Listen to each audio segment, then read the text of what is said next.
El alumnado de quinto del Colegio Pedro Penzol canta al Insigne Jovellanos, con una canción compuesta por María Elena Fernández Campoamor Fernández, que se titula Canción a Jovellanos.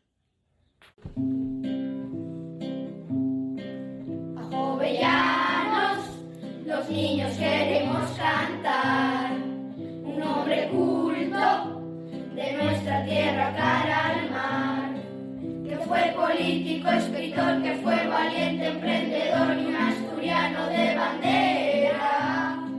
La luz de un hombre que pintó con la palabra y la razón la primavera.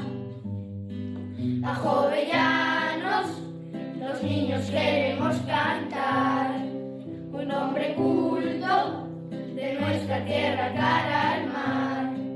Un bergantín lo trajo aquí aquel noviembre y se quedó con él su inspiración.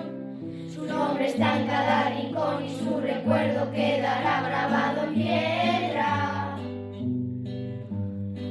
A Jovellanos, los niños queremos cantar, un hombre culto de nuestra tierra cara al mar. Jazmín, un olmo y la vid, una espinera y un laurel, lentisco, abedul, nogal, olivo y un sauceño llorón. A Jovellanos su jardín le animaba a confiar en la riqueza de los pueblos.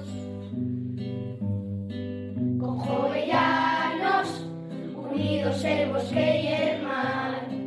Con Jovellanos, unidos el bosque y el mar. Jovellanos, bosque y mar. Jovellanos, bosque